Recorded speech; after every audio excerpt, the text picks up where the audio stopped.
رسول کا آپ کے سامنے بیان کیا کہ اللہ رب العزت نے قرآن کی 6666 آیاتیں نازل فرمائی. ماشاءاللہ ماشاءاللہ. علامہ صاحب بڑی اچھی آپ گفتگو فرما رہے ہیں. جی علامہ صاحب میں آپ سے تیسرا سوال کرنا چاہوں گا کہ قرآن اور صاحب قرآن، اس کے متعلق ہمارے ناظرین کو آپ جو ہے بتائیں.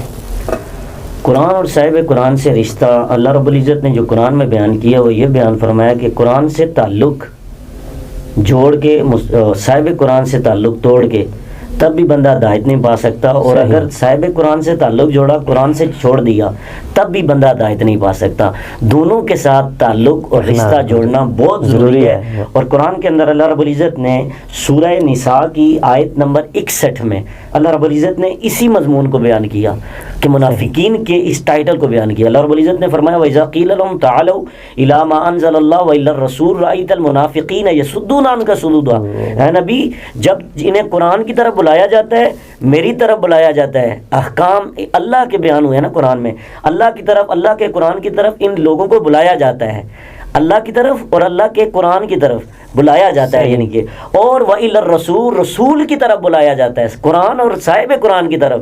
تو یہ دعوتیں دو تھی، اور دعوتوں میں سے منافقوں نے ایک دعوت کو پکڑ لیا قرآن کی طرف، تو یہ دوڑے دوڑے آئیں گے اللہ کہتا ہے. لیکن جب محبوب تیری طرف آئیں گے رأیت المنافقین یصدون عنک صدودا، محبوب قرآن کی طرف یہ بھاگ بھاگ کے آئیں گے، قرآن کی سننے کے لیے بھاگ بھاگ کے آئیں گے کہ قرآن کیا کہہ رہا ہے، قرآن کو یہ پکڑیں گے، ہر بات قرآن سے کریں گے. لیکن جب صاحب قرآن کی باری آئے گی تو یہ کہیں گے ہمیں رسول اللہ کی ضرورت نہیں، یہ اپنا سر چٹکیں گے. اب قرآن نے یہ ٹائٹل بیان کر دیا کہ قرآن سے تعلق جوڑنے کے لیے صاحب قرآن سے ٹائٹل جوڑنے والا بندہ عاشق ہوتا ہے، اور جو قرآن سے جوڑ دے اور مصطفیٰ سے توڑ دے اسے منافق قرآن نے ٹائٹل قرار دیا. اب یہاں پر دیکھیں کہ اللہ رب العزت کے نبی نے بھی فتویٰ ارشاد فرمایا. یہ اپنا ہمارا فتویٰ، آج ایک مولوی فتویٰ دے تو کہتے ہیں یہ مولوی صاحب کا فتویٰ ہے، محدث کا فتویٰ ہے. اب دیکھیں حضور کا فتویٰ سنیں. حضور نے 1400 سال پہلے تفسیر ابن کثیر کی 3 جلد صفحہ نمبر 130 پر لکھا ہوا امام ابن کثیر نے، حافظ ابن کثیر نے اس حدیث کو نقل کیا کہ میرے نبی نے خود فرمایا فَيَتَعَلَّمُوهُ الْمُنَافِقُونَ فَيُجَادِلُونَ بِهِ الْمُؤْمِنِينَ، کہ ایسا ہوگا، ایک ایسا وقت آئے گا قیامت کے اوائل میں کہ لوگ قرآن پڑھ کے، منافق جو ہوں گے وہ قرآن پڑھیں گے لیکن پڑھ کے وہ مومنوں سے جھگڑا کریں گے. کیا کریں گے؟ مومنوں سے جھگڑا کریں گے، قرآن پڑھ کے جھگڑا کریں گے. اور اسی طرح سیدنا عبداللہ ابن عمر کا فتویٰ بھی بخاری شریف کے اندر 2 جلد صفحہ نمبر 1024 پر یہ موجود ہے کہ انہوں نے خود فرمایا تھا کہ یراہم شرار خلق اللہ، یراہم شرار خلق اللہ، کہ اللہ کی مخلوق میں سب سے بدترین فرقہ اور گروہ وہ ہوگا جو قرآن اس انداز میں پڑھے گا. کس طرح پڑھے گا؟ قال انہم انطلقوا الی آیات اللہ نزلت بہ الکفار فجعلوا علی المؤمنین، وہ قرآن پڑھ کے جو کافروں اور منافقین اور مشرکین پر آیتیں اللہ نے نازل کی تھی وہ ولیوں نبیوں پر چسپا کریں گے. تو یہ بدترین مخلوق، ناٹی مخلوق قرار دیا گیا حضرت سیدنا عبداللہ ابن عمر کے فتوے کے مطابق. آپ ذرا قرآن کے اندر دیکھیں کہ قرآن جب اللہ رب العزت نے نازل فرمایا، جہاں بھی قرآن اللہ رب العزت نے جب بھی اس کو نازل کیا تو اللہ رب العزت نے ان کافروں کو، منافقوں کو چیلنج کیے. 5 چیلنج اللہ رب العزت نے قرآن مجید کے اندر وہ بیان کیا. وہ 5 چیلنج کیا ہیں؟ پہلا چیلنج اللہ رب العزت نے جو کیا وہ مکی صورت کے اندر اللہ رب العزت نے سورہ بنی اسرائیل کی آیت نمبر 88 میں 88 میں قل ان اجتمعت الانس والجن الا ان یاتوا بمثل هذا القرآن لا یاتون بمثله ولا یاتون بمثله، یہ قرآن کی آیت پڑھ کے اللہ رب العزت نے بیان فرمایا لا یاتون بمثله ولو کان بعضهم لبعضهم ظہیرا، کہ وہ اللہ رب العزت نے چیلنج کیا کہ سارے جن بھی جمع ہو جاؤ، انسان بھی جمع ہو کر قرآن کے مثل ایک قرآن لے کے آ جاؤ. اللہ نے کہا لا یاتون، تم ایک دوسرے کے مددگار بن کے قرآن کی مثل نہیں لا سکتے. جب یہ چیلنج پورے مکے میں اللہ رب العزت نے کیا، پوری دنیا کے کافروں کو کیا، کسی نے جواب نہ دیا. اللہ نے دوسرا چیلنج، اور چیلنج میں تھوڑی سی نرمی پیدا کر دی. اللہ نے پھر دوسرا چیلنج کیا قرآن مجید کے اندر سورہ ہود کی آیت نمبر 13 میں اللہ رب العزت نے فرمایا قل قل فاتوا بعشر سور مثلہ وادعوا من استطعتم من دون اللہ ان کنتم صادقین. اگر تم سچے ہو تو قرآن اگر نہیں لا سکتے نا پورا قرآن تو پھر قرآن کی 10 صورتیں, قرآن جیسی 10 صورتیں لے کے آئے, 114 نہیں بلکہ 10 صورتیں لے کے آ جاؤ اگر تم سچے ہو. جب دوسرا چیلنج بھی وہ قبول نہ کر سکے تو اللہ نے پھر تیسرا چیلنج کیا.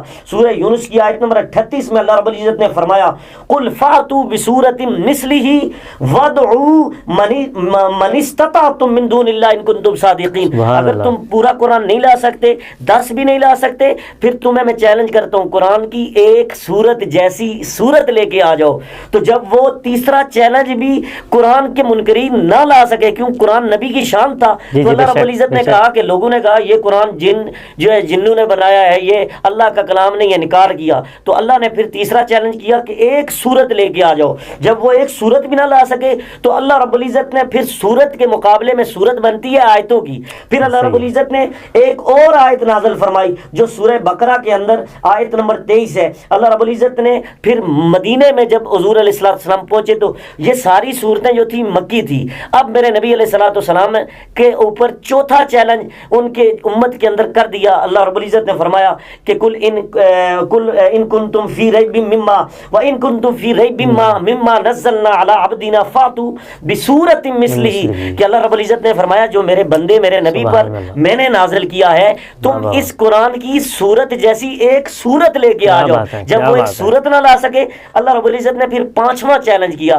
اب عباس بھائی 5واں جب چیلنج کیا تو لوگوں کے رونگٹے کھڑے ہو گئے. پورا قرآن نہ لا سکے, 10 صورتیں نہ لا سکے, ایک سورت نہ لا سکے, ایک آیت نہ لا سکے. اب اللہ رب العزت نے کیا قرآن کے اندر 5واں چیلنج جو کیا وہ چیلنج یہ تھا. اللہ رب العزت نے سورہ طور کی آیت نمبر 34 میں رب نے فرمایا فَلْيَأْتُوا بِحَدِيثٍ مِثْلِهِ, اگر تم سچے ہو تو قرآن کی صرف ایک آیت لے کر آ جاؤ. تو وہ انہوں نے ایک آیت بھی نہیں لائی. کیا ہوا پھر یہ چیلنج برقرار رہا.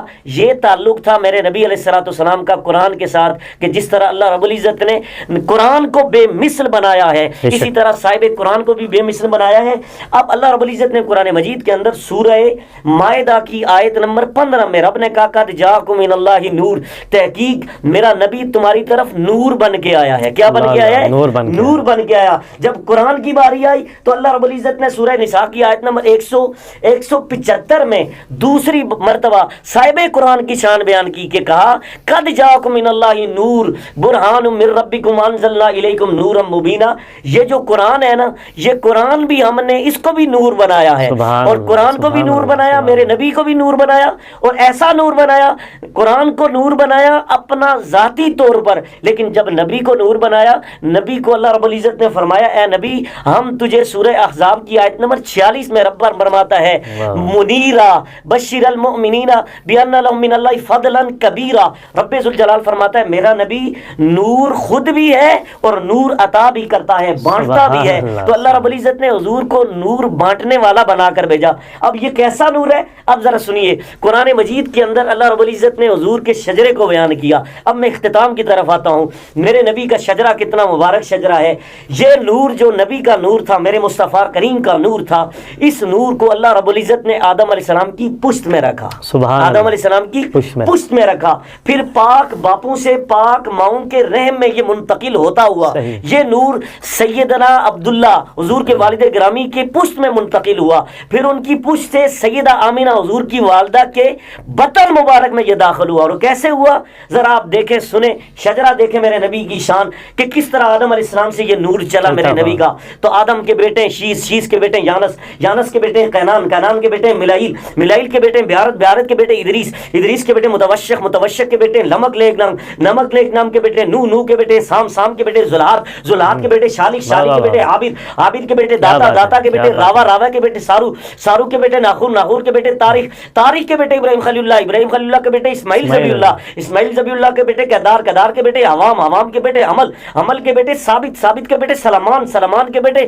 علیسا, علیسا کے بیٹے الیسا, الیسا کے بیٹے ہود, ہود کے بیٹے اوا, اوا کے بیٹے عدنان, عدنان کے بیٹے محیط, محیط کے بیٹے ندار, ندار کے بیٹے مدیر, مدیر کے بیٹے مدرکہ, مدرکہ کے بیٹے الیاس, الیاس کے بیٹے خزیمہ, خزیمہ کے بیٹے نظر, نظر کے بیٹے مالک, مالک کے بیٹے فار, فار کے بیٹے غالب, غالب کے بیٹے لوئی, لوئی کے بیٹے مرہ, مرہ کے بیٹے کعب, کعب کے بیٹے کعلاب, کعلاب آپ کے بیٹے قصی، قصی کے بیٹے عبد مناف، خوب ہے۔ عبد مناف کے بیٹے ہاشم، ہاشم کے بیٹے عبداللہ، عبداللہ کے عبد المطلب، عبد المطلب کے بیٹے عبداللہ، عبداللہ کے بیٹے کون جنہیں قرآن نے کہا محمد صلی رسول اللہ اللہ۔ علیہ وسلم۔ تو یہ میرے سبحان نبی کی اللہ۔ شان ہے، یہ میرے نبی کا نور چل کے سبحان آیا اللہ۔ ہے، کیا بات ہے، قرآن بھی کیا نور ہے، بات ہے۔ صاحب بہت قرآن بھی خوب، نور ہے۔ بہت تو خوب۔ یہ میں نے آپ کے سامنے بیان کیا۔ اللہ پاک ہماری اس حاضری کو اپنی بارگاہ الہی میں قبول و منظور فرمائے۔ ماشاء اللہ، جزاک اللہ۔ جی ناظرین، آج کا جو ہمارا ٹاپک تھا قرآن اور صاحب قرآن، آپ نے دیکھا کہ حضرت علامہ مولانا قاری محمد مشتاق شاہین قادری جلالی، آپ نے بڑی خوبصورت جو ہے آپ کو قرآن و حدیث کی روشنی میں بڑی خوبصورت آپ نے علمی گفتگو فرمائی، اور آخر میں آپ نے شجرہ بھی پڑھا۔ اللہ تعالیٰ آپ کے علم میں، عمر میں مزید برکتیں اور عفت عطا فرمائے۔